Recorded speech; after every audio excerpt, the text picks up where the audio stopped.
Have you ever carried something so ordinary it became invisible to everyone until the moment it shattered everything they thought they knew?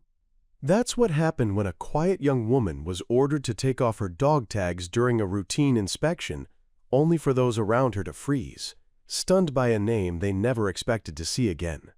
A name that had been carved into a monument, memorialized in a ceremony, and whispered in prayers for years. And yet, there it was. Not engraved in stone, but swinging around her neck, alive and real. Before we jump back in, tell us where you're tuning in from, and if this story touches you, make sure you're subscribed, because tomorrow I've saved something extra special for you. No one ever paid much attention to Lana Miles. She moved with the silent confidence of someone who had learned early on that it was safer to be overlooked.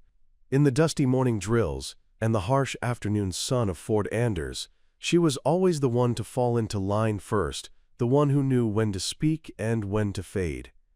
Her uniform was always perfectly pressed, her bunk always tightly made, her answers crisp and correct. The others in the platoon didn't dislike her. There simply wasn't much of her to notice. She wasn't loud, she didn't brag, she didn't join in late-night stories or card games. She was just there, reliable, quiet, almost ghost-like in her presence. What no one realized, though, was that this quiet young woman with sharp brown eyes and a regulation bun had a story buried beneath the surface like a loaded mine, and it was ticking. Her first weeks at Fort Anders were unremarkable. She showed up for duty, completed every task with near-mechanical efficiency, and never once asked for special treatment. When her drill sergeant barked orders, she followed without hesitation.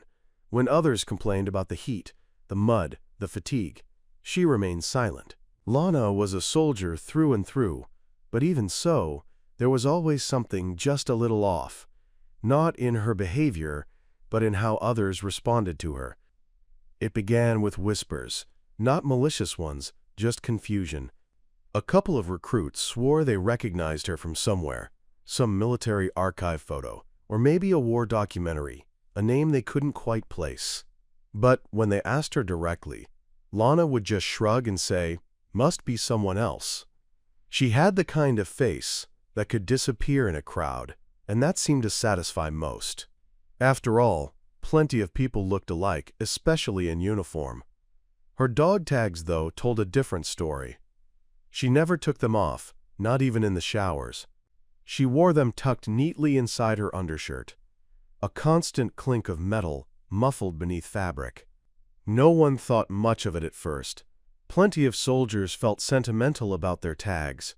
Some had parents who served, some wore old ones for luck. But when inspection day came and the officers demanded full visibility, uniforms off, tags out, it was the first time Lana hesitated. The rest of the unit stood straight, arms at their sides, shirts off, dog tags dangling in the open air, but Lana's hands hovered at the hem of her shirt, as if frozen. Her knuckles turned white. She glanced down the line, then back at the sergeant. "Is this necessary?" she asked, voice low. The room tensed. It was the first time she'd ever questioned an order. "Yes, Private Miles," came the stern reply. "Remove your tags."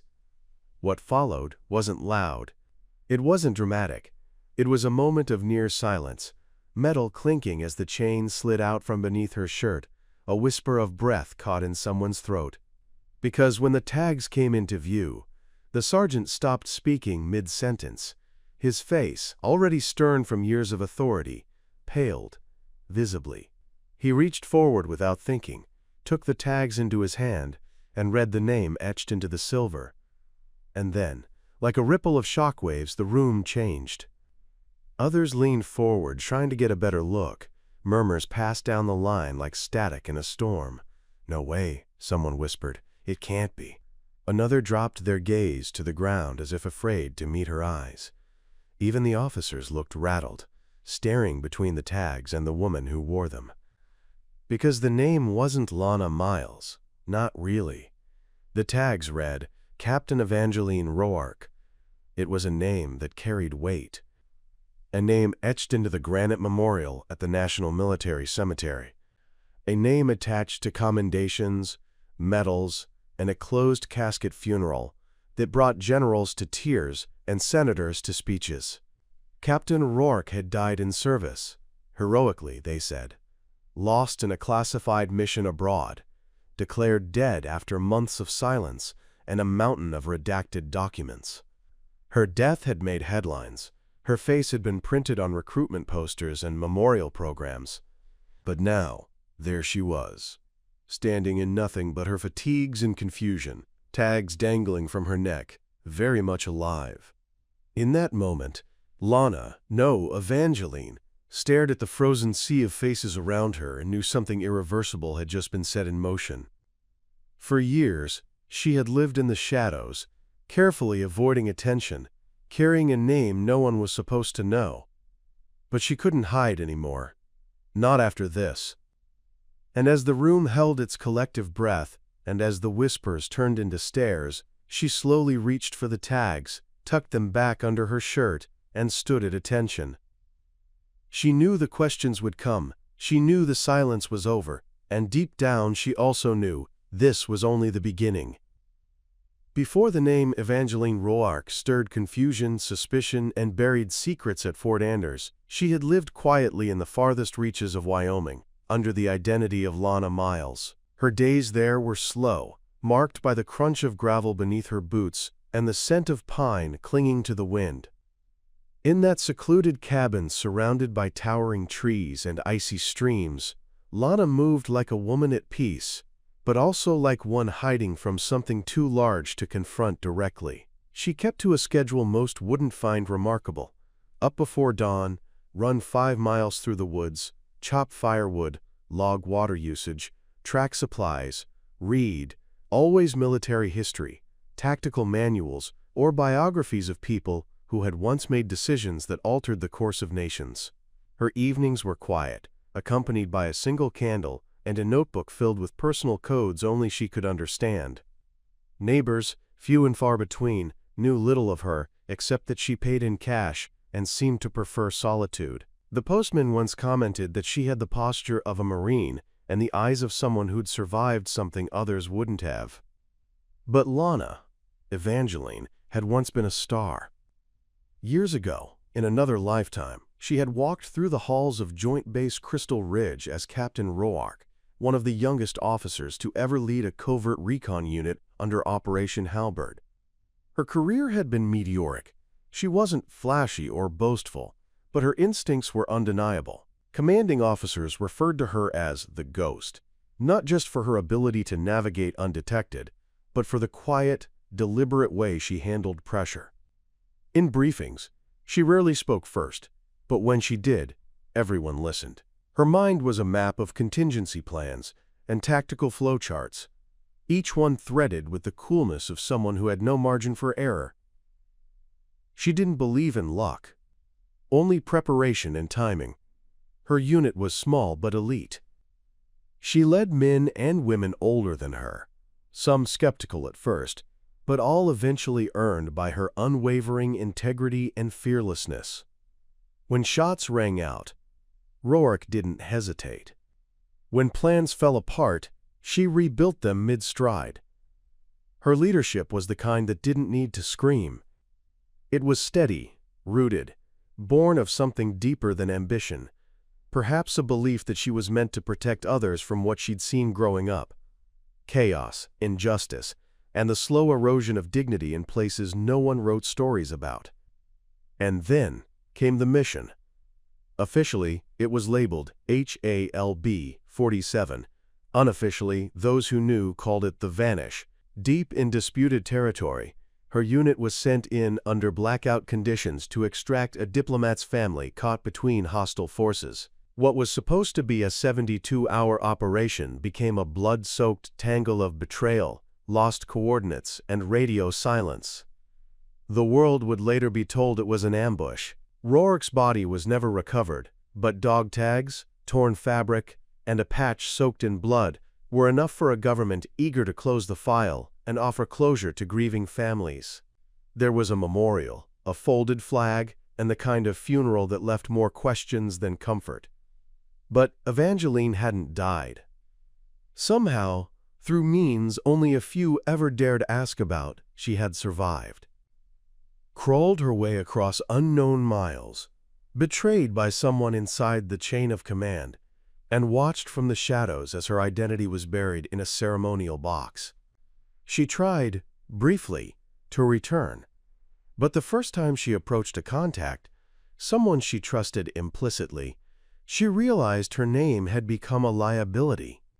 She was told, not in so many words, that her presence threatened everything, that someone powerful had needed her to stay dead. So she disappeared. Preparing and narrating this story took us a lot of time, so if you are enjoying it, subscribe to our channel, it means a lot to us. Now, back to the story. Lana Miles was born in the flame of betrayal. A fabricated background, a new social security number, and a few digital manipulations had allowed her to take root in a small town where no one asked many questions. It was supposed to be temporary, a year, maybe two. But time passed, and survival became routine. She faded into that quiet rhythm, convinced the world was better off believing she'd died a hero. That was, until she saw a news broadcast. It was brief, a passing clip about a growing scandal in military procurement tied to a defense contractor she once filed a whistleblower report against. The very person she suspected had ordered her team into an unwinnable mission was now being considered for a promotion that would put them in charge of covert operations worldwide. That night, she didn't sleep. The next day, she signed up to re-enlist under the name she'd been living under, Lana Miles, and passed every physical, every psychological, every test placed before her. Fort Anders was not where she had expected to be, but she knew the military would need boots on the ground again, even under a false name. Her goal wasn't vengeance, but something quieter, more deliberate. She needed access. She needed to know what had happened to the others in her unit, the ones left behind, the ones whose families were given medals and lies. And so she stepped into the system again, not as a hero returned, but as a ghost reawakened. To those around her, she was simply a competent, quiet private. But inside, she was calculating every detail, memorizing every schedule, identifying who might still be loyal and who had likely sold her out. She knew her real identity was a fuse, and if lit, it would explode through the very core of command. But she hadn't expected the fuse to spark so soon. Not until inspection day. Not until someone forced her to show the tag she never removed. The one she carried not as proof of who she was, but as a silent reminder of the woman she used to be, and the justice that had yet to be delivered. And now, with her name exposed again to the living, she could feel the old mission rising inside her, the one no file could erase, the one still unfinished. Fort Anders sat on a stretch of barren land where the wind never stopped howling, and the horizon bled into a permanent haze of dust and sweat. It wasn't a prestigious base, not by any means. If anything, it was the sort of place people were sent to be forgotten, or to prove they still had something left in them. The buildings were more functional than welcoming, long rows of concrete and metal sheeting that blistered under the summer sun and rattled in the winter storms. It was a place where time seemed to move in loops, wake up before dawn, march, drill, eat, train, repeat. The occasional weekend passes or visiting dignitary only reminded the soldiers of how remote and overlooked they were. And yet, it was precisely because of that obscurity that it had become a crucial node in the larger military machine. Fort Anders had the kind of silence where secrets could be kept.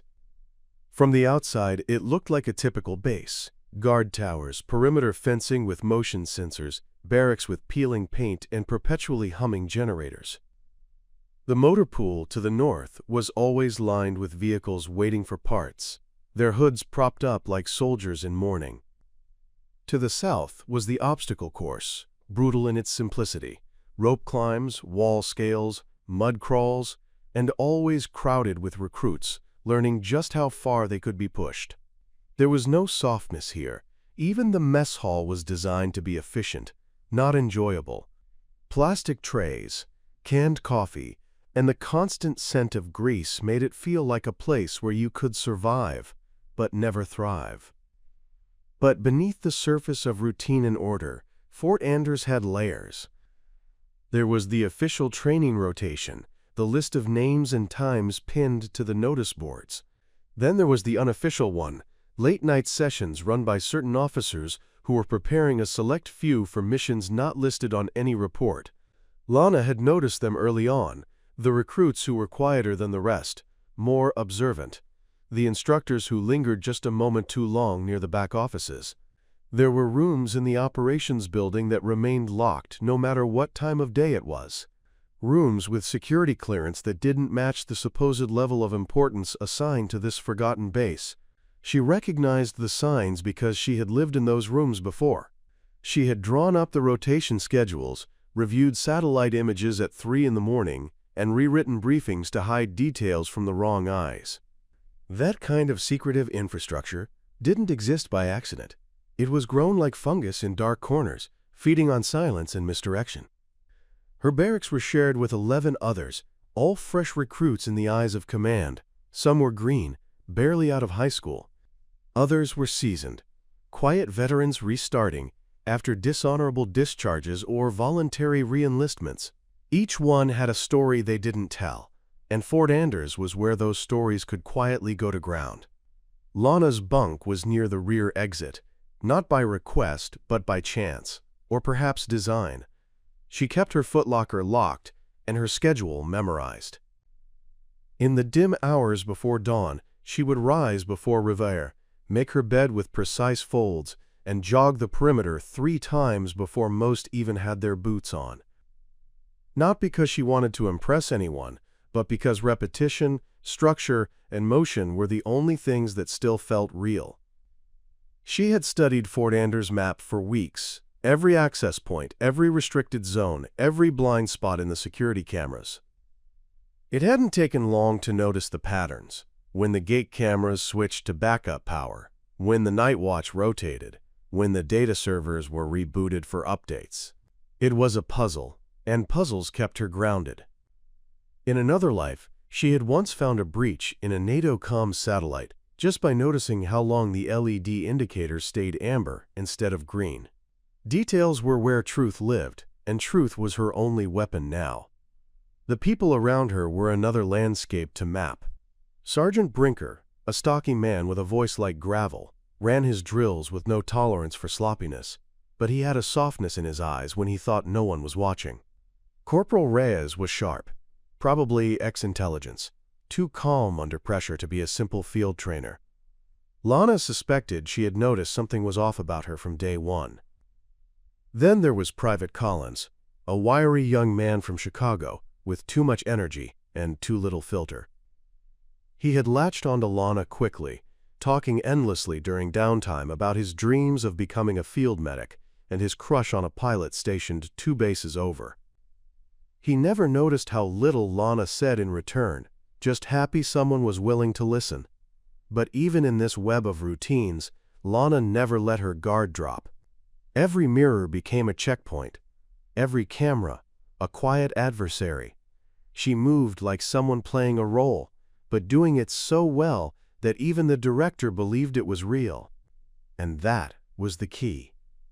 As long as no one looked too closely, as long as her footsteps matched the beat of everyone else's, she could keep hunting, because somewhere inside Fort Anders, perhaps in the command center, perhaps buried in the files stored deep within the comms vault, was a piece of the truth.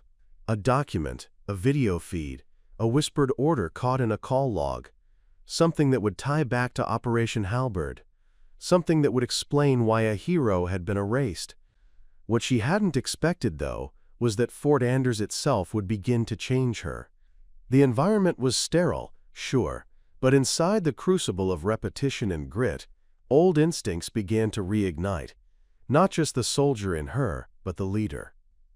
The one who once believed in duty, in camaraderie, in the sacred contract between those who served and those who sent them. The ghost inside her hadn't come back to haunt. It had come back to finish what it started. And Fort Anders, for all its peeling paint and forgotten purpose, had just become the staging ground for her return. Long before Evangeline Roark had been presumed dead, before the quiet transformation into Lana Miles, there had been one man whose shadow reached farther than any commanding officer's voice, Colonel Adrian Voss.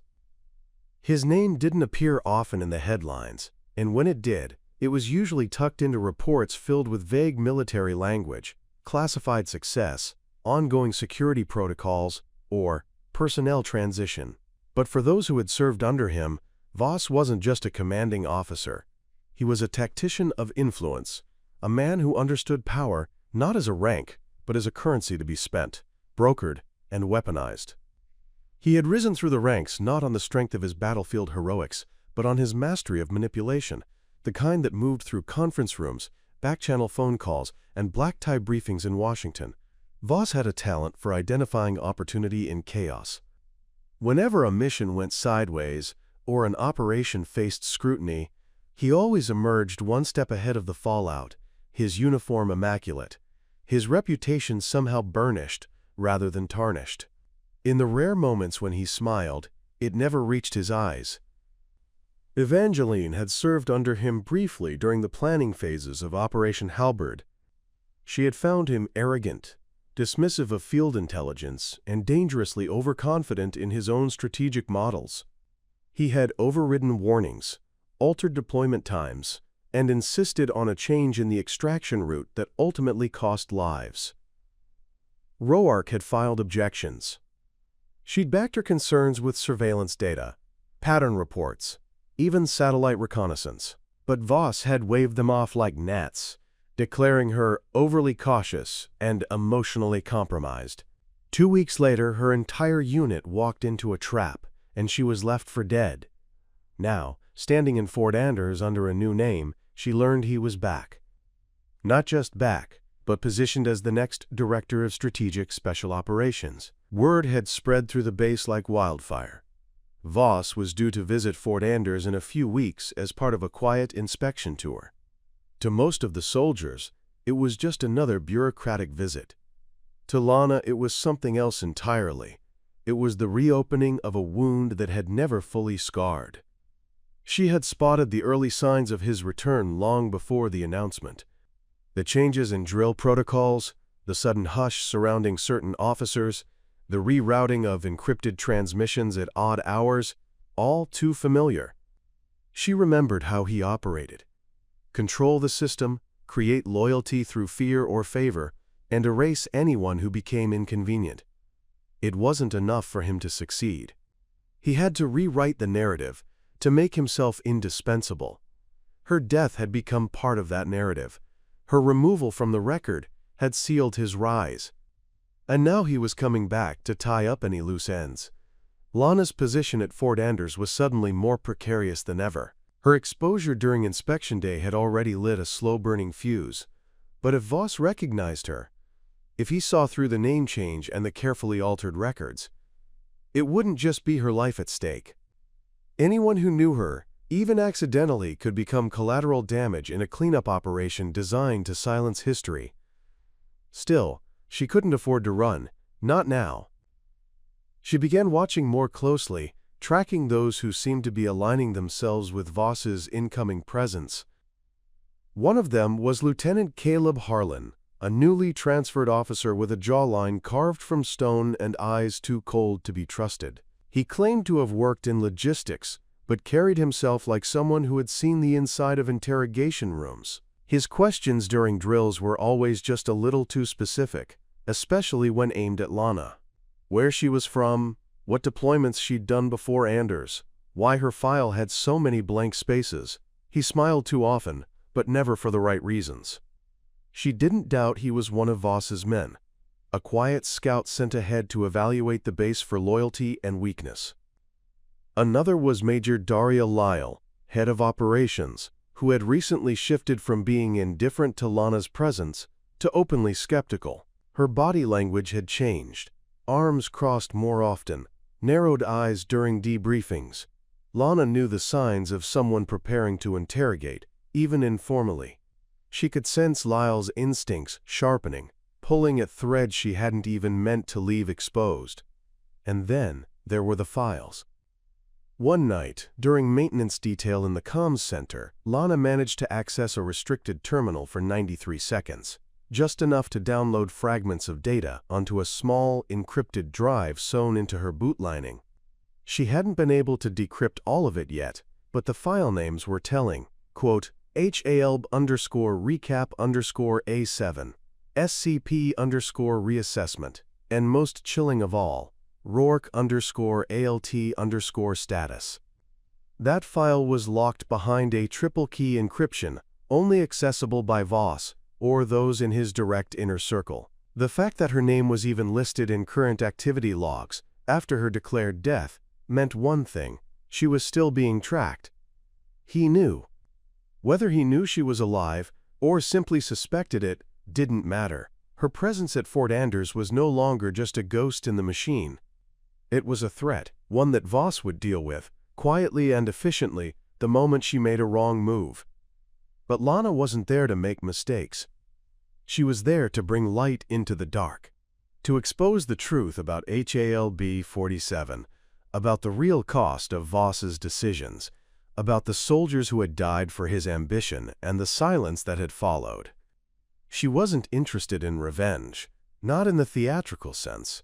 What she wanted was correction, accountability. She wanted a future where no one else would be buried under a flag while their murderer was handed a promotion. And that meant staying 2 steps ahead. Observing, recording, preparing. Voss's arrival was the conflict she had hoped to delay. But now, it was the storm on her horizon, and she had no choice but to meet it head-on. There was a rhythm to every military base, a predictable pulse beneath the noise and movement, and Fort Anders was no exception. Wake-up calls at 0500 sharp, physical training by 0530, chow hall open until 0700, drills rotating between weapons handling, obstacle course training, and field strategy briefings until 1600. After that came mess again, cleanup, downtime, and lights out at 2200. To the untrained eye, it was discipline in motion. But to someone like Lana Miles, once known as Evangeline Rourke, it was a canvas with recurring brushstrokes. And like any pattern, it could be studied, predicted, and eventually weaponized. The tension that had rippled through the barracks after her dog tags had been revealed during inspection hadn't disappeared. It had simply gone underground. People still looked at her differently, even if they pretended otherwise. The silence was heavier, the casual conversations shorter. Her fellow soldiers didn't know what they had seen exactly, only that it had shaken their superiors and turned a spotlight onto someone who had, until then, existed just beyond their peripheral vision. Lana knew how these things worked. Uncertainty bred suspicion, and suspicion bred isolation. Still, she remained deliberate in her movements. If they were watching her more closely now, she'd give them exactly what they expected: the perfect soldier. She never arrived late, never missed a detail, and never spoke out of turn. She executed drills with mechanical precision, kept her gear spotless, and maintained a performance so faultless that it bordered on unsettling. It was all part of the pattern, the mask she wore to ensure she could continue what truly mattered beneath the surface. Because underneath the daily grind, Lana had begun tracing another rhythm entirely, a hidden cadence that echoed with far more danger. Lieutenant Harlan, the suspected advance man for Voss, had a routine too. He arrived at the officers' quarters at exactly 20:45 every night, always alone, always glancing over his shoulder. He checked the same secure terminal every morning at 0610. She tracked it down to a server hub routed through a disguised relay to the Pentagon. He always logged in using a key fob encoded with a rotating cipher, a piece of hardware she'd seen once before during Black Ops coordination briefs, a level of security that far exceeded what his current title required. Whatever he was reporting on, it wasn't normal logistical data.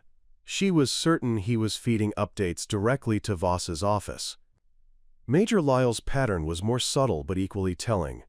She lingered in the operations center after everyone else had cleared out, accessing encrypted briefings and personnel files. The morning after Lana's tags were seen, Lyle had pulled all service records for new recruits assigned within the last 90 days, an unusual cross-check if it was just about chain of command. Lana had expected it and ensured her record, doctored with expert-level detail, could withstand that scrutiny. Still, Lyle was persistent. Her eyes followed Lana during training like a hawk tracing wind currents. Even Sergeant Brinker, who once seemed almost indifferent, had changed. He became rigid during drills, his voice less gruff and more measured. He had started carrying a sidearm even in non-combat zones, an odd habit unless he felt threatened. Lana couldn't tell if he was suspicious of her or of the storm brewing in the command structure around him, but either way, the balance had shifted. Everyone was bracing for something. Whether they realized it or not, the ritual was beginning to fracture. Each day Lana worked within the pattern while inching closer to its edges. She memorized every schedule update, every shift change. She took note of when the network routers were reset, at 0115 on Wednesdays and 0340 on Sundays, and how long the terminals remained exposed to unsecured handshakes.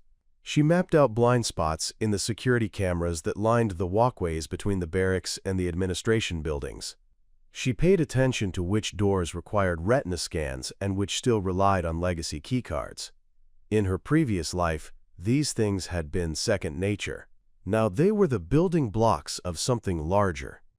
Outside the base, she had begun leaving small breadcrumbs, encrypted through a military-grade algorithm, and posted via darknet access portals embedded in dummy websites.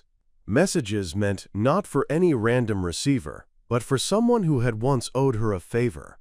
Someone in Cybersecurity Command who might still remember the woman who saved his sister's life during a hostage extraction in Bogota. She didn't ask for much, only flagged a few files with internal code names and one particular access request, HALB_recap_A7. It was enough to make him curious. She knew curiosity was often the only crack needed to let the truth leak out. But the most dangerous part of the pattern wasn't the daily operations or the encrypted files. It was the way people began to change in the shadow of power. As word spread that Colonel Voss was scheduled to visit Fort Anders in less than 2 weeks, soldiers started to shift their behavior. Officers grew more formal. Tasks that had once been routine were suddenly treated like showpieces. Even the landscaping crew was told to trim every blade of grass around the flagpoles. The base wasn't preparing for an inspection. It was preparing for a performance. And in that performance, everyone would be playing a part. Lana knew hers would be the most dangerous of all. She couldn't afford to slip, not even slightly, because the moment Voss arrived, the game would stop being theoretical. He wouldn't need to guess. One look, one flicker of recognition in his expression, and it would all unravel. Her only hope was to gather enough leverage, enough undeniable truth, before that happened. To get to the records. To force the silence to speak. So she walked the path, hit every cue, played her role perfectly. Because the pattern wasn't just routine, it was a mask, a shield, a language. And within its rhythm, she was quietly setting the stage for the moment it would all come crashing down. She had survived death once. She wasn't going to be buried a second time. The days that followed were a blur of controlled chaos. Nora moved like a woman caught between two worlds, her current reality as a search and rescue worker and the echoing past of her brother's mysterious disappearance. The dog tags she had hidden inside a zippered pouch never left her side. She checked them constantly, as if afraid they'd vanish into dust, just like Jacob had. At night, she barely slept.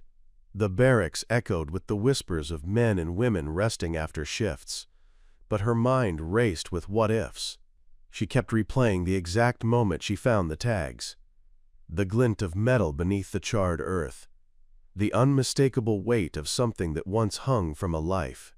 The name etched so clearly, Jacob E. Callahan, that there was no room left for denial. Yet still, the question screamed louder than any certainty. The higher-ups weren't letting this go. Ever since Nora had reported the finding and then quietly requested permission to track down its origin, a new level of scrutiny had crept into her day-to-day operations. Commander Lex Talbert, her direct superior, had already called her in for 2 quiet discussions that felt more like veiled warnings than professional inquiries. He wasn't unkind, but there was a tightness to his tone now, a guarded quality. He asked questions that danced around what he really wanted to know. Was she stable? Was she letting personal emotions interfere with her field duties? And more pressingly, had she told anyone else? She hadn't. Not yet. But she could feel the weight of it growing heavier every day. Something wasn't right. Not with the circumstances of the tag's appearance, and definitely not with the people's reactions when she mentioned her brother's name. It all came to a head when she received the coded message. It arrived in a tightly sealed envelope slid under her barracks door in the middle of the night. No one ever used physical messages anymore, and that alone made her pulse race. Inside was a printed note, typed on an old mechanical typewriter by the look of it. No signatures. Just one line. "Stop asking about Callahan. Some doors are locked for a reason." Her breath caught in her throat. Who sent this? How did they know what she was looking into? And most importantly, why would anyone want her to stop? Jacob had been missing for over 6 years. Declared dead after the mission in Mosul went sideways. The official story was a fatal ambush and no recovered bodies. That was the line the military had given her family. But no remains were ever confirmed, and no one, not one single commanding officer, ever spoke Jacob's name again after that. Until now. Until she found those dog tags in a place they absolutely shouldn't have been. That morning, she finally broke and called her father. Colonel Matthew Callahan had been retired for 3 years. And though their relationship had its rough patches, she trusted his instincts more than anyone. She didn't go into specifics, just told him that something connected to Jacob had surfaced. There was a long silence on the line before he muttered, almost too softly, "I always thought they lied." Nora didn't breathe. Then he added, "Check with Devlin. He owed Jacob his life. If anyone knows anything that wasn't in the official report, it's him." She hadn't heard that name in years. Devlin Miles. Her brother's closest friend in the service. A man who disappeared from active duty just a few months after Jacob was declared dead. There were whispers he'd gone rogue, or that he'd cracked mentally. But no proof. Just another ghost in the long line of unanswered questions surrounding that mission. Nora tracked him down faster than she expected. A medical transport pilot in Arizona now, working with civilian trauma units and disaster response teams. When she called, he didn't answer. When she texted him her name and a photo of the dog tags, he called back within minutes. His voice trembled. He didn't even say hello. "You found them," he breathed. "Where?" She gave him only the broadest answer. "The quake zone in Northern Ridge." He cursed under his breath. Then, silence. When he finally spoke again, he said, "Meet me." Not on base, and not on comms. This can't be traced. Her instincts screamed louder than ever now. Whatever had happened to her brother, it hadn't been an accident, and Devlin knew more than anyone had ever dared say. She made arrangements for a 1-day leave under the guise of transporting trauma records to a civilian liaison office in Flagstaff. It was just enough cover to slip out unnoticed. Devlin chose a remote diner off an old highway, the kind that barely showed up on modern maps, the kind of place people didn't stumble into by accident. When she arrived, he was already seated, wearing sunglasses indoors and a thick coat despite the warm weather. He looked older, worn, like life had been sandpapering away his edges for years. He didn't waste time. "I should have burned them," he said, staring at her bag. "The tags. I had them for a while. Thought I lost them in the blast zone. But clearly, someone else wanted you to find them. You weren't supposed to." Nora sat, gripping the edge of the booth. "Tell me what happened. All of it." Devlin exhaled, a shaky breath that sounded like it had been trapped for a decade. "Your brother didn't die in Mosul. He disappeared. Voluntarily. Because what we found out there, what we were ordered to do, wasn't just black ops. It was something else. Something that didn't belong in the records. He ran to protect people. Or to expose something. I don't know which. But I do know this. The people who sent that note, they haven't stopped looking for him either. And if they know you're getting close, you're already in more danger than you realize. Everything inside her tilted. The war her brother had fought hadn't ended overseas. It was still alive, hidden behind smiles and uniforms, buried in secrets and silences. And now, it was her war too. The silence in the cabin was weighty, like the hush before a storm. Riley sat on the old wooden bench at the foot of the bed, the dog tags now clean and gleaming on the nightstand, catching glints of fading sunlight through the dusty window. The past 24 hours had been a whirlwind of confusion, discovery, and memories that refused to remain buried. She hadn't slept much, and even the tea Miss Hattie brewed with so much care earlier that morning hadn't settled her nerves. Her eyes were drawn again and again to the name on the tag, Emmett Thorne. To her, that name had only been uttered in stories by hushed voices, always ending in tears and regrets. To her grandfather, Emmett had been a friend, a brother in arms, a shadow of a past that loomed far larger than Riley had ever realized. But now, she wasn't sure what to believe. Miss Hattie returned from the barn with a small burlap sack of feed for the chickens, pausing at the door when she saw Riley still frozen in thought. She placed the sack down gently and walked over, drying her hands with the edge of her apron. "You're thinking too hard again, child," she said softly, her southern drawl warm, yet laced with something unspoken. Riley gave a faint, tired smile. "Hard not to. I feel like I've stumbled into someone else's unfinished book and now I'm expected to write the ending." Miss Hattie chuckled, though there was sadness behind it. Sometimes the ending ain't ours to write, but maybe we're supposed to uncover it so the truth don't rot under the soil. That idea stuck with Riley all afternoon. When she walked the edge of the creek that ran behind the property, she found herself scanning the landscape for something. She wasn't sure what. A clue. A sign. Maybe even a ghost. The air felt heavy, thick with the weight of stories untold. She found the small hill she used to climb as a child, the one her grandfather had called Hawk's Rise, though no one could remember why. From the top, the sweeping view of the valley opened up like a painting. The distant tree line, the roof of Miss Hattie's barn peeking through the branches, the whispering wind dancing through golden fields.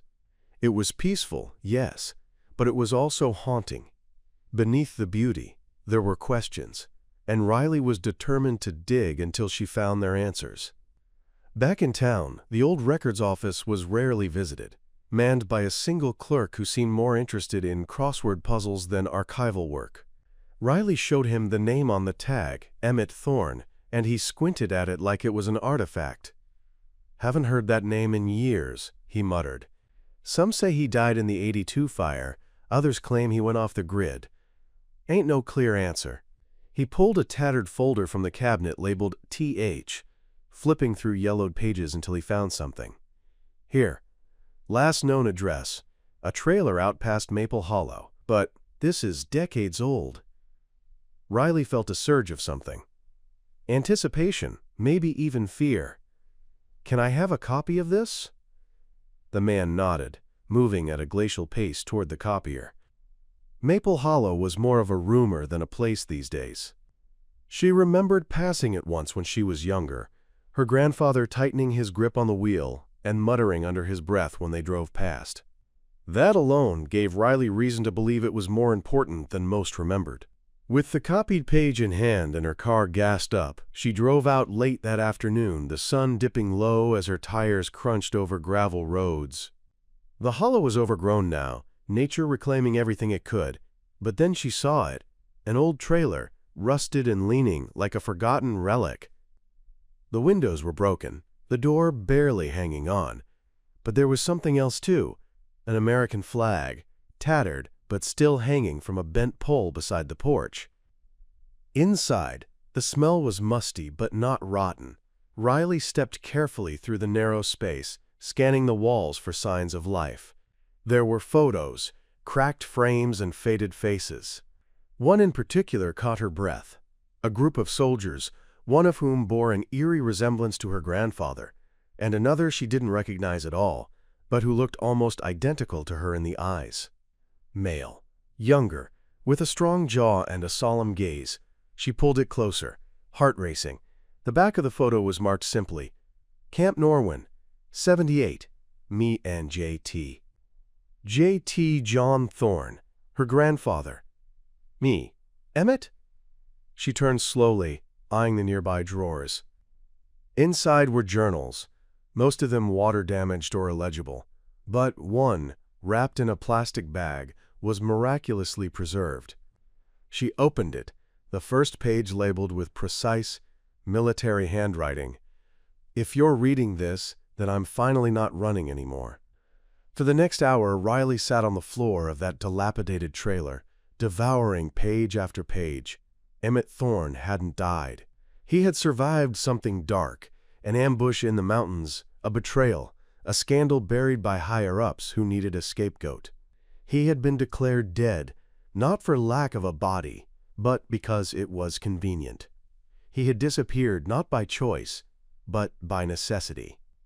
What's more, he had written extensively about her grandfather, about their bond, about his guilt for leaving him behind to shoulder the lies. He had watched from a distance, even visited the town once under a different name, attending Riley's high school graduation from afar. There was a note pressed between the pages. Tell John I'm sorry, but I didn't want her growing up with a ghost. Riley stared at the photo again. Her world had just shifted. This wasn't just about an old name on a tag. It was about legacies, truths hidden in plain sight, and a man who had chosen silence to protect those he loved. She tucked the journal under her arm, brushed the dust from her jeans, and stepped back out into the golden light. Miss Hattie was right. The ending wasn't hers to write. But the truth? That was her responsibility now. And she wasn't going to stop until everyone knew it. A week had passed since the mysterious night at the base when Evelyn had overheard the encrypted transmission and seen her captain's reaction to the dog tags. Ever since then, everything around her felt like it was moving in slow motion. The days blurred together, the usual rhythm of base life interrupted by hushed meetings, tightened protocols, and an eerie kind of anticipation that settled over the unit like a low-hanging fog. Evelyn found herself caught in the eye of a storm that had yet to announce itself. Her fellow medics had noticed her distraction, but they chalked it up to exhaustion, the kind that crept in after long stretches on duty and weeks of watching soldiers walk in and sometimes not walk out. No one knew that behind her still and silent face, a war of questions was erupting every minute. She hadn't yet dared to voice the name she'd seen stamped into the cold metal of those dog tags, not to anyone. It still sounded impossible in her own mind. Corporal Isaac Rowan. The name felt like a specter, like a myth that had taken shape. She had heard it before, long ago, in her earliest weeks at the base, told in hushed reverence during training. He was the soldier who had reportedly died 2 years ago during a classified mission overseas, a mission shrouded in so much secrecy that even those who served in it barely spoke of it. The story went that his unit had gone dark in enemy territory, presumed KIA, with no bodies ever recovered, only partial wreckage and a burned insignia found days later. The name had been honored, etched on a memorial wall, and then faded into legend.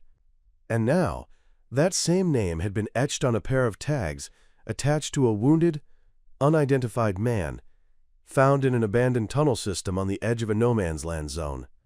It didn't add up, but it also explained why her captain had frozen in place that night. Something monumental was unfolding, and Evelyn could feel the gears turning behind closed doors. She knew something had changed when, one morning, she was summoned directly to the Internal Operations Wing, a building rarely visited by medics unless a court-martial or internal investigation was underway. Her palms were sweating as she walked down the hallway, the silence of the space amplifying every footstep. She entered the briefing room expecting to face questions, but instead found herself standing before Colonel Andrew Mason, a man known for his iron resolve and zero tolerance for failure. He studied her in silence for a moment before motioning for her to sit.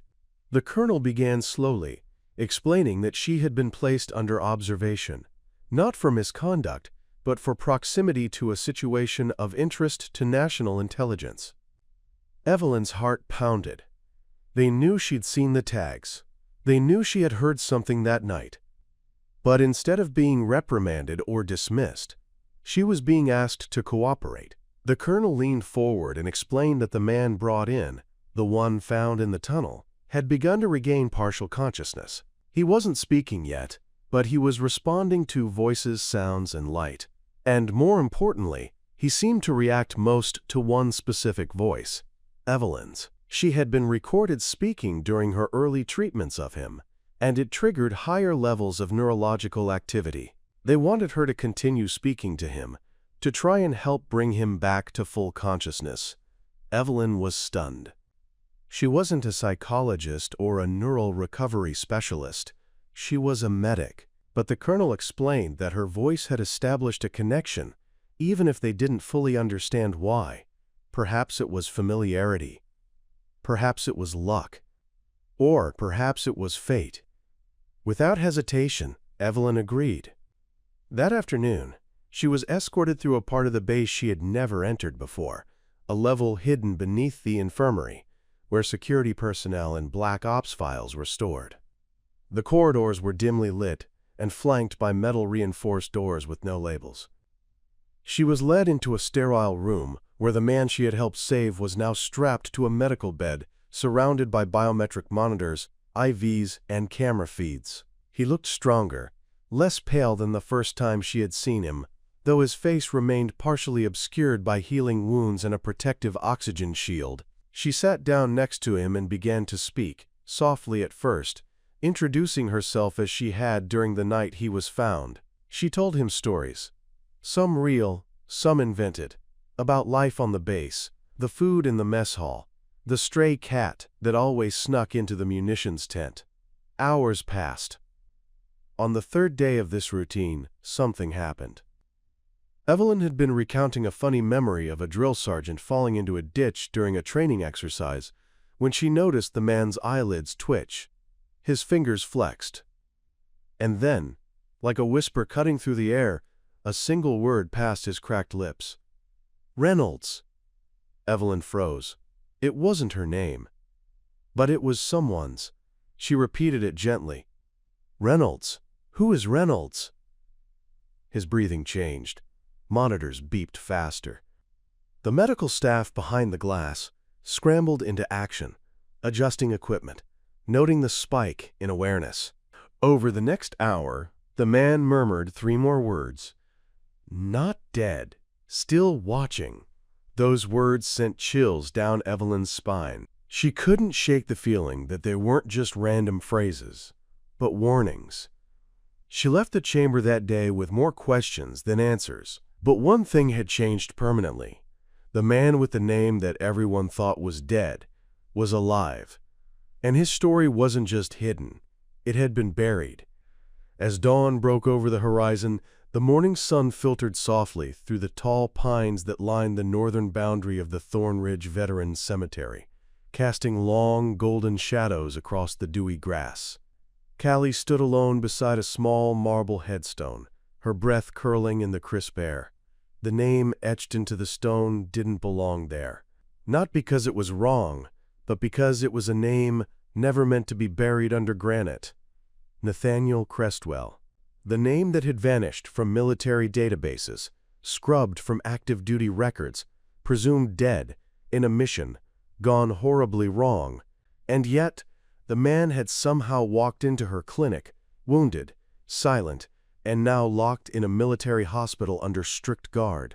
The pieces of the puzzle were colliding in her chest, too jagged to make sense, too sharp to ignore. Her fingers clutched a photo she'd recovered from the belongings sent to her, one that had been tucked inside the dog tags. It was old and creased, showing Nathaniel in uniform, grinning beside an unfamiliar man whose face had been half burned away by time and trauma. Back at the hospital, the weight of the truth hung heavily over Colonel Jansen. He had spent most of the night reviewing files, locked behind secure databases few even knew existed. And in those encrypted lines of forgotten missions, he'd unearthed what should have stayed buried. Operation Whisperlight. It was the kind of assignment that didn't just vanish. It was designed to erase those who participated, both from records and from memory. Jansen had never been part of that web, but he'd heard whispers through the years. Stories of soldiers sent into rogue operations without proper briefing, abandoned when things went south, and labeled dead so no responsibility would return home. Nathaniel Crestwell wasn't just a casualty of war. He was a living artifact of a cover-up, a name the upper brass prayed never resurfaced. Now he was awake, stable, and clearly aware. Jansen paced outside the ICU wing, his mind torn between duty and morality. He could keep the silence, follow the implied orders, and let Crestwell quietly fade again. Or he could pull on the thread and let the entire system unravel. Miles away, Callie stood before an old, condemned hangar near the retired base perimeter. A name had stuck in her mind all night: Emery Gresham, the second man in the photo. A medic turned intelligence runner, he'd disappeared during the same operation. Rumors in forgotten forums and buried Reddit threads linked him to Thornridge, to the shadowy missions that blurred the line between valor and treason. She had driven through the morning haze with a growing certainty that this hangar, long forgotten and scheduled for demolition, held something she needed. As she pried the rusted lock open and stepped into the dust-filled darkness, the air shifted. Old crates lay scattered, tarps covering decades-old equipment. But at the center, nailed to the wall, was a rusted locker, the initials EG barely visible. Her heart thudded as she pried it open. Inside were stacks of notebooks, worn identification tags, and faded mission maps, along with a small black box that felt colder than the room itself. Within it, she found a flash drive wrapped in plastic. She didn't know what was on it, but she knew exactly where it had to go. That afternoon, she drove back to the hospital, pushing past the guards with a forceful determination they didn't question. Inside Nathaniel's room, his eyes lit up, not with recognition of the drive, but of the resolve she carried. He motioned for a nurse, whispered a code. Moments later, the room's monitor changed. A blue screen. A prompt. Callie inserted the drive, and silence fell. Then the screen came to life with grainy footage. It was real-time helmet cam feed, footage from Operation Whisperlight. The audio crackled, revealing a younger Nathaniel shouting commands, his unit ambushed in a village surrounded by flames.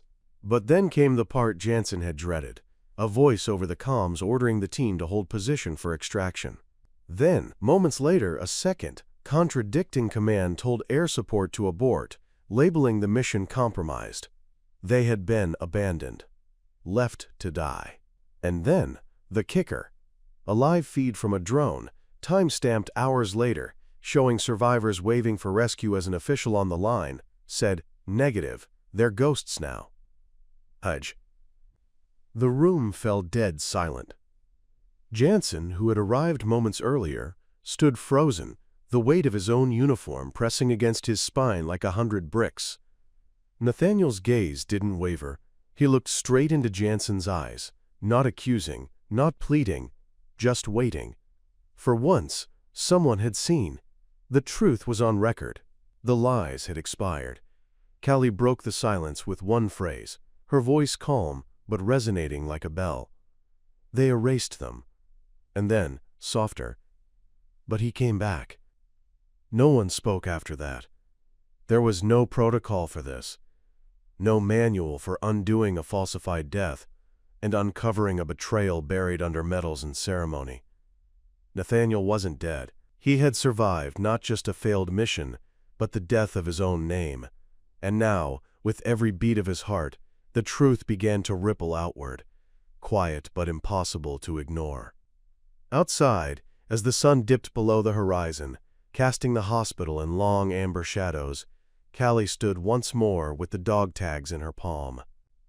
She no longer saw them as relics of loss, but as proof of endurance, proof that even in the darkest corners, truth finds a way to surface. And Nathaniel Crestwell, once erased, was now undeniable. The world that had tried to forget him would soon have no choice but to remember. The storm that had raged inside Noelle for so long was beginning to calm, replaced by a strange kind of focus, a clarity born from pain, defiance, and a quiet sense of justice she never thought she would be called to embody. The weight of her discovery, the classified logbook, the journal pages, the digital breadcrumbs, was immense, but it was also empowering. For years she had been told what to believe, what to feel, how to bury her father's memory under layers of respectful silence. But the truth was rising now, and nothing could stop it. After the moment at the barracks when she uttered her father's name and the room had gone ice cold, she had felt a shift. Whispers began to trail her steps, some sympathetic, some panicked. The commanding officer who had once coldly told her to remove her dog tags now watched her with unreadable eyes. Something had cracked in the walls they had built around his name, and she was going to walk through whatever breach that created. She took a risk and reached out to her father's old friend, a man named Major Alan Cray, whose name appeared several times in her father's notes. Cray had been discharged a few years before under mysterious conditions, officially for medical reasons, but it didn't take a genius to figure out there was more to the story. After days of attempting to track him down, she finally got a reply through a private email server with encrypted routing. The reply was brief but telling, "Meet me. Neutral ground. Don't bring electronics, I'll explain everything." The meeting point was a small diner off a quiet county road on the outskirts of a forgotten town. When she arrived, the place was nearly empty, the neon sign flickering and buzzing like something out of a different era. She spotted him instantly. A tall man, worn by time and stress, with eyes that hadn't slept in years. He looked up as she approached and gave her the kind of nod that spoke volumes without a word. They talked for hours. At first, he was cautious, guarded, but as she shared what she had found, the unredacted logs, the journal entries, the anomalies, his defenses dropped. What he told her shifted her reality. Her father hadn't died in a combat incident or an accident, as the report had claimed. He had been silenced. Not for treason, not for failure, but for asking the wrong questions. He had uncovered corruption within the upper chain of command, specifically regarding the illegal transport and sale of recovered enemy tech from joint missions abroad. He had tried to expose it quietly, gathering evidence, documenting everything. But someone had found out. The next operation he was assigned to was a setup, no reinforcements, faulty equipment, and radio blackouts. He wasn't supposed to return, and according to the official record, he didn't. But the twist? Cray had received a distress signal from the location 3 days after the reported date of death. It was encrypted and faint, but the code was his father's. Cray had pushed to launch a recovery mission, but his request was denied, and shortly after that, he was forced into early retirement. Since then, he had been living under the radar, trying to piece together a way to expose the truth without endangering himself or anyone else involved. Noelle's involvement reignited his drive. He saw in her the fire he had once had, before fear and politics had worn him down. They devised a plan, step by step, slow and deliberate. They would take the information she had, verify it through other sources, and quietly gather allies within the service and the press. It would be risky, but with the evidence she now had, it was finally possible. In the days that followed, Noelle walked a tightrope of secrecy and precision. She still showed up for training, kept her head down, and played the part of the dutiful recruit, but her mind was always racing. Every spare minute was dedicated to scanning old files, reaching out to vetted sources Cray connected her with, and encrypting everything into a secure offline drive stored in a hollowed-out flashlight in her footlocker. The deeper she went, the more complex the puzzle became. Names she thought she could trust appeared in redacted emails. Timelines didn't match. There were photos of her father taken after the supposed date of death, fuzzy, out of focus, but undeniably him. And then came the most chilling part of all, a location. Deep in a restricted zone, marked only by a series of digits, was a place referred to as Facility Echo. It was never officially listed on any maps, but satellite images revealed signs of activity, vehicles, heat signatures, and fencing that suggested something was being hidden there. Cray believed, with a mix of hope and dread, that her father might have been taken there, alive or not, no one knew. But if he was, and if Noelle could prove it, the consequences would ripple across the highest levels of command. Every night she lay in her bunk staring at the ceiling, thinking of the dog tags pressed against her chest. They no longer felt like a symbol of the institution that had betrayed her. They were a lifeline to a father who had never stopped fighting, who might still be out there, and she would not rest until the truth had a voice, even if it cost her everything. The moment Sylvia stepped foot inside the records division at the Army Reserve headquarters in El Paso, she felt the shift in gravity. The building, older than most on base, had the kind of air that held history hostage, thick, musty, and reluctant to let go of secrets. She had only been in there once before, when she was processing out after her injury, and even then, she hadn't gone deeper than the front counter. Now she was being escorted by Captain Mason himself to a locked archive room, marked Restricted, Clearance Required. Mason hadn't said much on the walk there, just that what they found on the dog tags couldn't be processed normally. Sylvia had tried to press him. Was it about the name, the number, the unit? But he kept deflecting. When he unlocked the archive door and ushered her inside, she finally saw why. The room was lined with sealed boxes, gray cabinets, and old metal drawers, labeled with codes instead of names. It felt like walking into a tomb built out of paperwork. At the far corner, an older man in civilian clothing sat at a desk surrounded by a stack of opened files and a laptop that looked far too new for the room. He stood up slowly, eyes narrowing at Sylvia, then looking to Mason. "You sure about this?" he asked. Mason only nodded, then turned to Sylvia. "This is Mr. Walter Griggs. He's a civilian analyst for DoD Historical Compliance. He's been reviewing a file we pulled up after scanning that dog tag."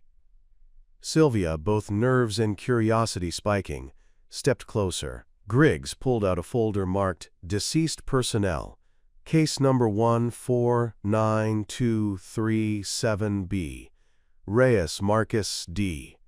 Her heart stopped. That name. She'd only heard it once. Marcus D. Reyes. Her mother had mentioned it in passing when she was 13, during one of her breakdowns, sobbing into the bathtub after too much wine. She'd whispered, "They said he was gone, but he didn't even get to hold you." Sylvia had thought it was just a drunken hallucination, some shadow of her mom's mysterious past. When she asked again weeks later, her mother had denied saying anything at all.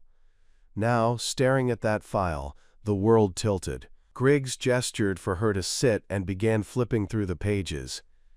Marcus Reyes was officially listed as KIA during a covert operation in northern Syria in 1999.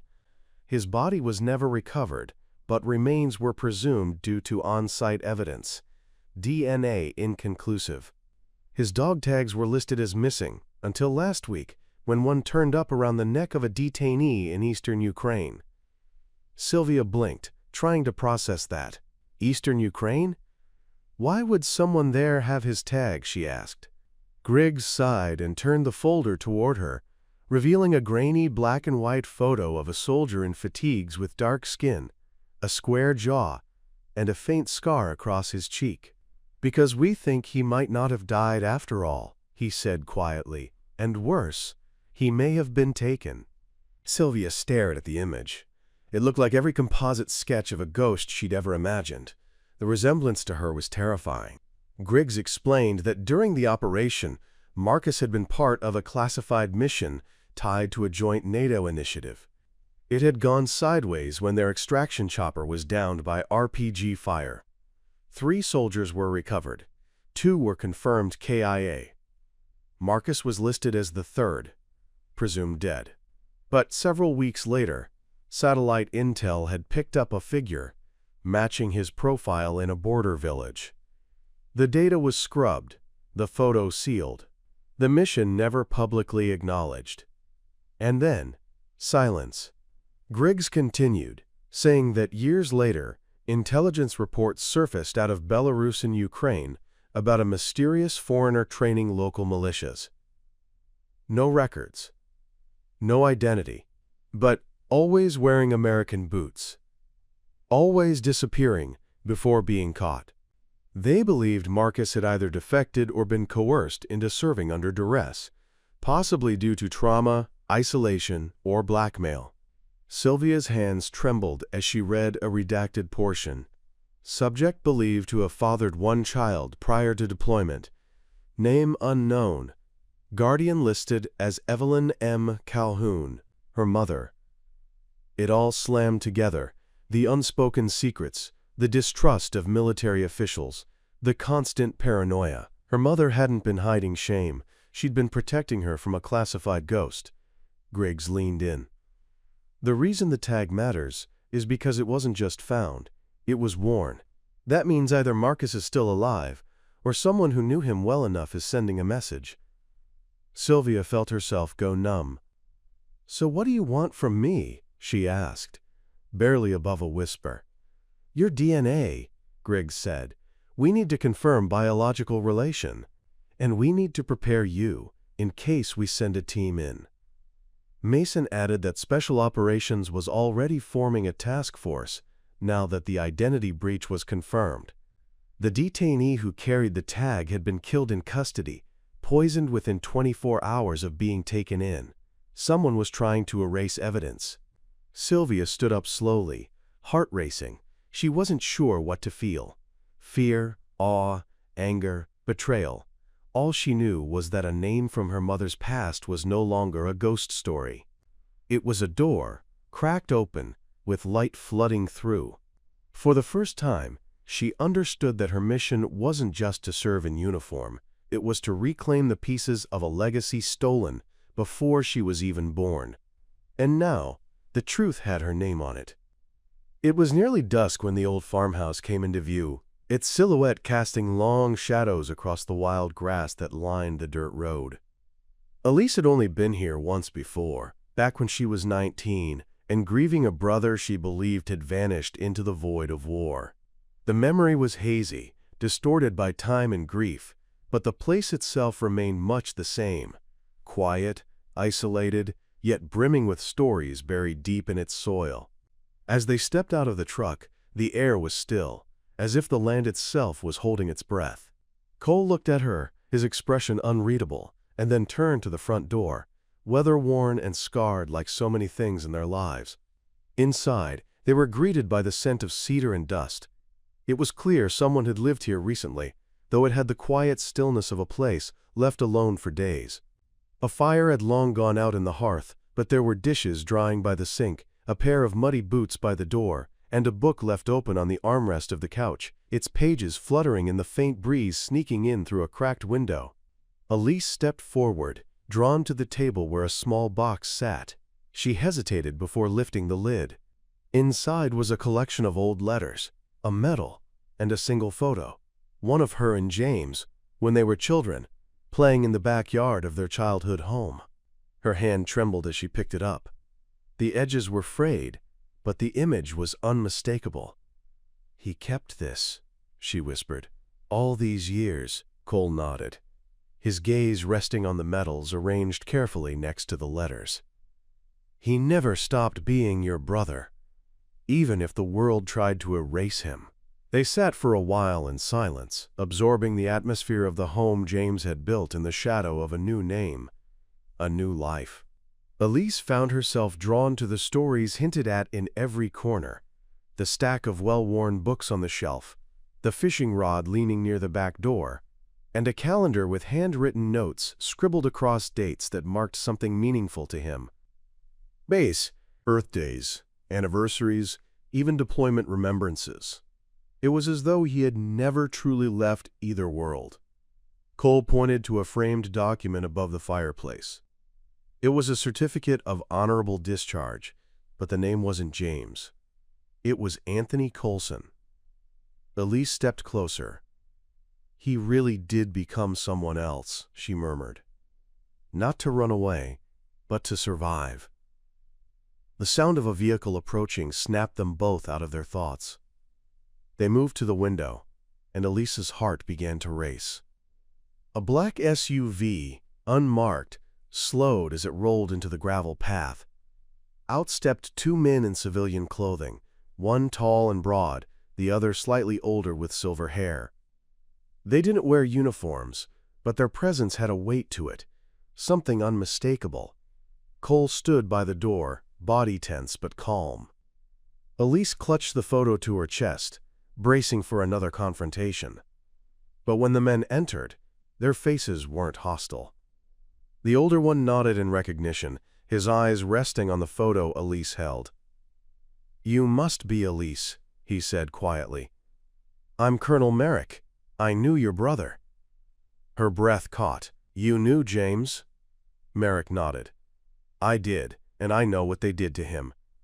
His voice was laced with both sorrow and admiration. "He saved a lot of lives. More than we'll ever be allowed to say." Elise looked to Cole, then back to Merrick. "Then why? Why didn't anyone tell me he was alive?" Merrick sighed and walked further into the room, removing his cap and placing it over his chest.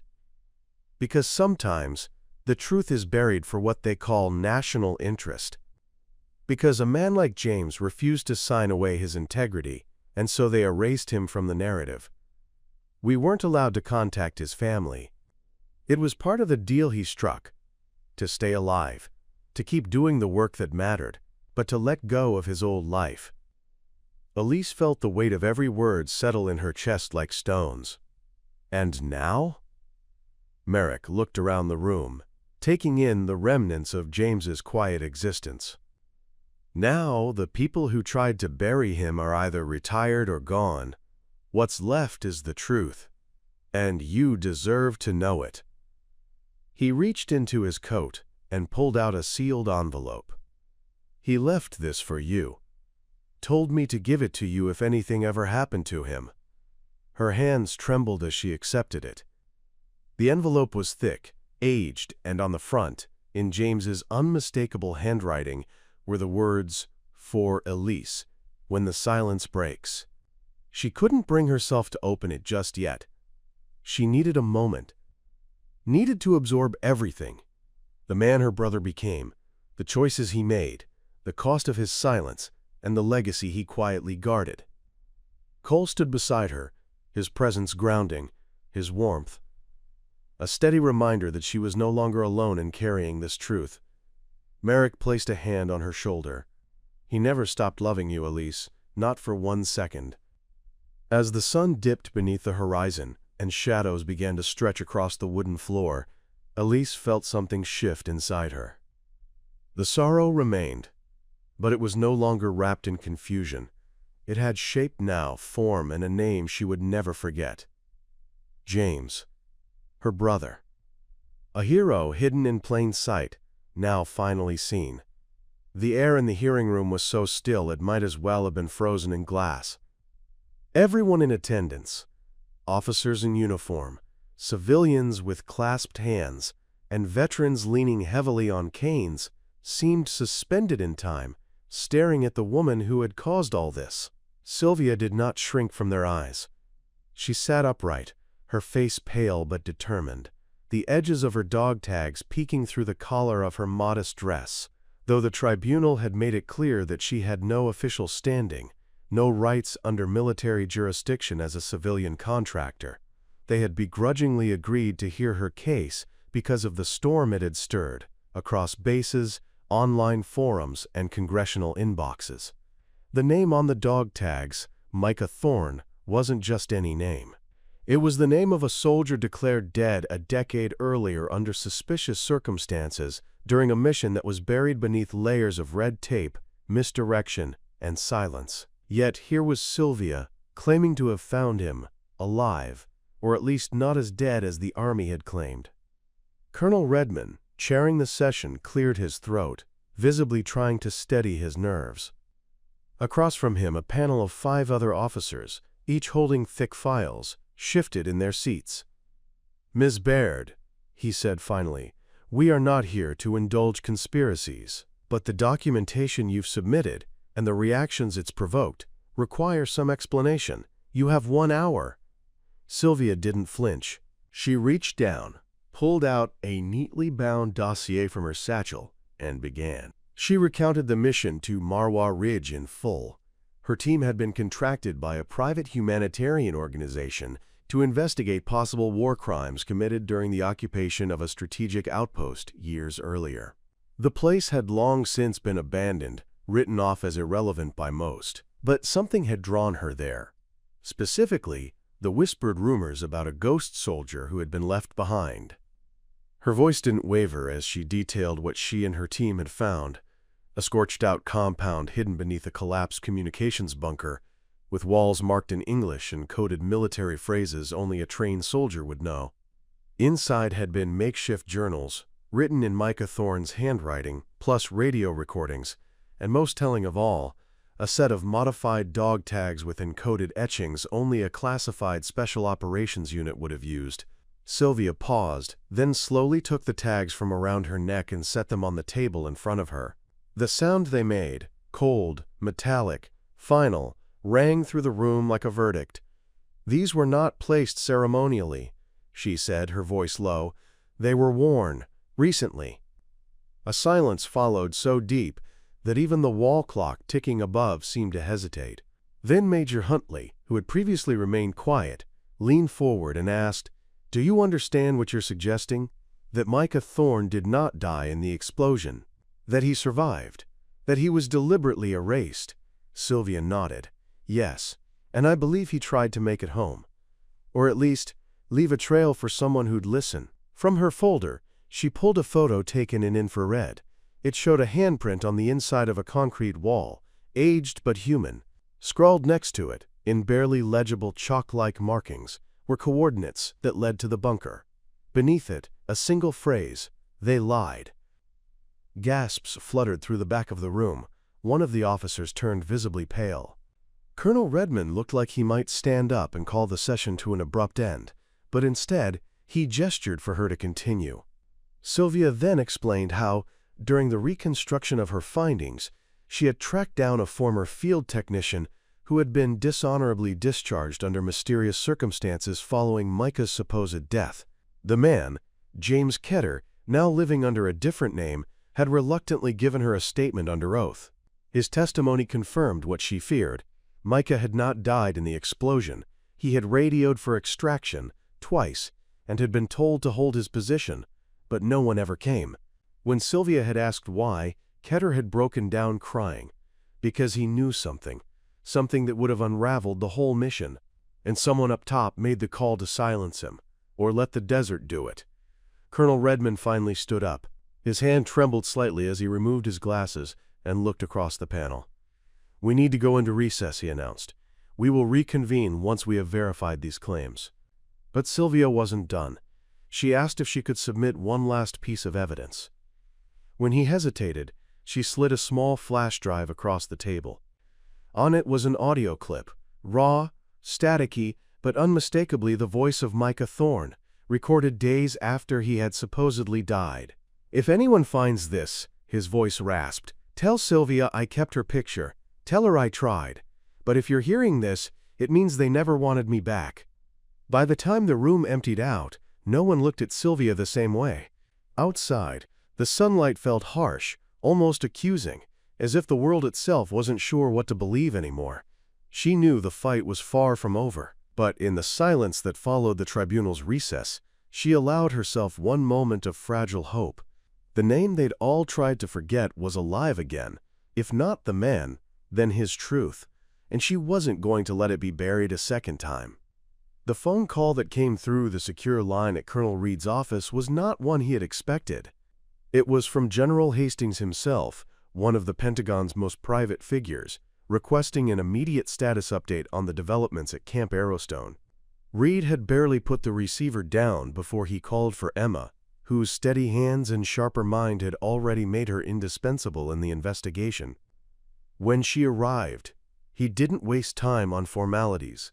He told her bluntly, The Department of Defense was sending a Black Ops evaluation team, and they wanted full transparency on the matter of the dog tags, specifically the name that had stunned everyone, Captain Lucas Harrow. However, the name had now officially triggered a review of all classified MIA reports filed from the Black Dust operations 13 years ago. What started as a mystery surrounding Emma's rescue mission was now snowballing into something much larger, potentially threatening careers, reputations, and the integrity of highly classified field reports. Reed's concern was evident, but so was his growing sense of trust in Emma. She had proven not only resilient in the face of trauma, but relentlessly committed to the truth. "I need you to dig deeper," he said, handing her a folder stamped in red, with the seal of a covert division known only to those who had once served under its shadow. Unit 17A. Emma recognized the name. It was whispered about like legend. Operatives trained for missions with no records, no fallback, and often no return. Her hands shook slightly as she opened the folder. Inside were partially redacted files, grainy photographs, and a personnel log that ended abruptly in 2012. Among the entries was a field operations captain listed under codename Falcon. The photo had been damaged, but the eyes, they looked achingly familiar. Lucas Harrow. With permission granted by Reed, Emma began cross-referencing the data with declassified surveillance imagery, and while the AI software struggled with facial recognition due to degraded quality, one reconstructed image aligned with a field photo taken just 2 weeks before her own mission had gone off track. The man in the image bore the unmistakable scar across his temple, the same one she had seen on the face of the man who helped her escape the enemy encampment. The man everyone said was dead. The problem was, if Lucas Harrow was alive and operating in hostile territory, that could mean only 2 things. Either he was still completing a mission no one had debriefed, or worse, he had defected and was operating under false allegiance. Emma didn't believe the latter. She recalled every second of that chaotic escape, the precision of his tactics, the urgency in his voice, the way he had memorized the coordinates of extraction without needing a map. These were not the behaviors of a rogue. These were the instincts of someone still loyal, still protecting. But that led to a deeper question. Why hadn't he returned? Why had the military declared him KIA if there was reason to believe he had survived? Emma's questions drove her to seek out one person who had long retired, but whose name appeared in the original operations logistical chain, Commander Sheila Braxton. Now living off-grid in New Mexico, she agreed to meet Emma under the condition that nothing be recorded. In a dusty shed filled with old tactical gear and wall maps of long, closed theaters of war, Sheila listened carefully before pulling out a locked case from beneath a floorboard. Inside were documents that never made it to Central Command, including one memo that changed everything. It was an encrypted message sent by Captain Harrow 2 weeks after his presumed death, stating he had gone dark intentionally, following a lead that suggested the real enemy had infiltrated U.S. intelligence. He claimed to be building a network of civilian operatives within the war-torn region, aimed at uncovering a mole who had sold out Unit 17A. The message ended with a chilling line. "If you receive this, I'm either too close or already compromised. Trust no one who tells you I'm dead. Find Evelyn Carrow." Evelyn Carrow. The name hit Emma like a hammer. She flipped back through the dog tags recovered in her own escape. One was hers. The other, read Evelyn Carrow. Not Harrow, not Lucas, Carrow. Emma suddenly understood. The second tag wasn't just evidence, it was a message. A breadcrumb left behind by someone who knew how the system worked. Someone who knew that only a soldier in survival mode would ever think to swap tags with someone they couldn't let be forgotten. But who was Evelyn? A sister? A partner? Another operative? As she asked Sheila, the old commander stiffened. Then, with a low, nearly reverent tone, she answered, Evelyn Carrow was Lucas's wife. Also declared KIA on the same day as him. Also a member of Unit 17A. And, just like him, never found. Emma felt the world shift beneath her feet. Lucas hadn't only gone dark to protect intel. He had vanished to protect her. And now, more than a decade later, their ghost signals were bleeding through again, rippling through command, threatening to unravel a truth buried under years of deliberate silence. As she drove back toward Camp Arrowstone, the wind whipping across the hood of the Jeep, Emma knew this was no longer just a matter of uncovering a lost soldier. It was now about decoding a legacy of sacrifice, betrayal, and unfinished missions left for someone else to complete. Her. The next phase wouldn't be in files or clearance levels. It would be boots on ground, and it would begin with a single mission: find Evelyn. And through her, maybe, just maybe, find the man who had once saved Emma's life, and who now needed someone to save his story from being erased forever. In the weeks that followed the revelation of Evelyn Caro's existence, and the hint of Lucas Harrow still navigating danger beyond borders, Emma Carver's world shifted. Camp Arrowstone became not just a base, but a living archive where history itself was being rewritten. She spent endless nights mapping intelligence networks, decrypting old satellite logs, and gathering a tight-knit team of trusted analysts, linguists, and special operators willing to risk reprimand for truth. The risks were real. Careers could be destroyed, legal walls erected, and lives endangered. But Emma didn't flinch. Each file she unearthed, each redacted memo she decrypted, strengthened her resolve. This wasn't just about uncovering an old promise. It was about rewriting the narrative for everyone who had ever disappeared in service to something higher. Emma's efforts caught the attention of some unexpected allies. A human rights journalist with a penchant for declassified government scandals, Jonah Wells, reached out after reading her discreet leaks. He brought a broader voice to the story. The public needed to know that heroes could be erased as easily as they were celebrated. A few senators, equally furious at the secrecy and potential abuses, pressed for hearings. Even the Department of Defense quietly launched an internal review. It was slow, heavy with bureaucracy, but it promised transparency, where before there had only been silence. Emma found herself balancing delicate negotiations with lawmakers, allies, and opponents within the Pentagon. The moment of reckoning wasn't far off. Back at Camp Arrowstone, a hush had fallen across the enlisted and officer ranks. The phrase "Camp of the Ghosts," once whispered in rumors, had turned into something meaningful. Conversations about those who had gone missing under shadowed circumstances, about the families who'd never had closure, about the system's failures. Emma made a point to meet with each family she could reach, through intermediaries if necessary, bringing them documents, stories, a semblance of the truth they deserved. There were tears, hugs, relief. Many arrived, burdened with decades of not knowing.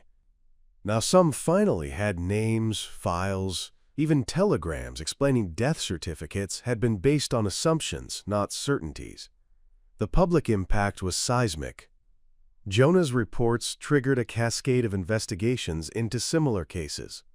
Soldiers reported killed in action under murky terms, missing in action cases left unsolved, and records flagged as classified lost. The Pentagon, through General Hastings and a newly assembled congressional committee, pledged a national task force, the Ghost Soldier Initiative. It wasn't just about Harrow and Caro. It was about rewriting how the military handled those whose lives were effectively erased by bureaucracy or ego. The legacy of this initiative began transforming policies. Dog tag protocols were updated to ensure independent digital tracking, unauthorized name changes required multi-tiered sign-offs, and families of MIA soldiers were granted automatic access to all classified review boards. These weren't drastic reforms, but they were foundational. They were Emma's fingerprints embedded into the system she once trusted, and that system responded. That mattered. In the quiet moments, Emma often returned to the compound where her own near-death had begun, the tangled corridors of Camp Arrowstone. She'd stand under the flag at dusk, light washing the folds in orange gold, and think of Lucas and Evelyn. She had never met them, at least, not in person, but their story had become hers. When the first inquiry teams went out to locate operational sites tied to Unit 17A, Emma felt pangs of unease. The mission would be dangerous. She knew she had to make a decision, wield influence from inside, or step into the ground she'd only traced through pixels in paper. A letter from Jonah arrived that evening, urging her to stay safe, to let professionals take the lead, unless she chose differently. That night, she wrote her choice in the margins of her files. I go. By the end of that week, Emma was boarding a military transport, dressed in field fatigues rather than lab coat or uniform. Her teammates from Arrowstone were with her, analysts, a medic, an ex-special operations commander, now reinstated for this mission. The destination was undisclosed, coordinates classified. She thought back to Brackett's words in that dusty briefing room. Find Evelyn. Now she was adding 4 more names: Lucas Harrow, Captain Evelyn Caro, Micah Thorne, and Marcus Reyes. All lives denied by silence. Lives she had been given the chance to bring back into light. Far behind, Jonah Wells watched the plane ascend, recording the moment, understanding that history was not written by headlines alone. The Ghost Soldier Initiative had survived its first test. Now, Emma was off to complete it, bearing the weight of stories caught between duty, betrayal, and redemption. Her sisters and brothers flew beside her as living testament, not just to lives almost forgotten, but to the fragile power of truth. And when the plane leveled off, heading into the unknown, it carried more than personnel, it carried names and a promise. Emma's mission sparked national recognition of displaced service members, systemic reforms in name-keeping and missing-in-action protocols, and a cultural shift within the military toward accountability and remembrance. Families once left in the dark began receiving answers. Policy reforms ensured no soldier's name would be wiped off the map again. This story reminds us that silence can bury more than people. It can bury truth. Speak up, ask questions. Help lift the fog of missing narratives, because every name, every life, matters.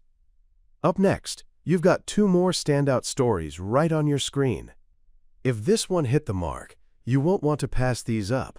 Just click and check them out.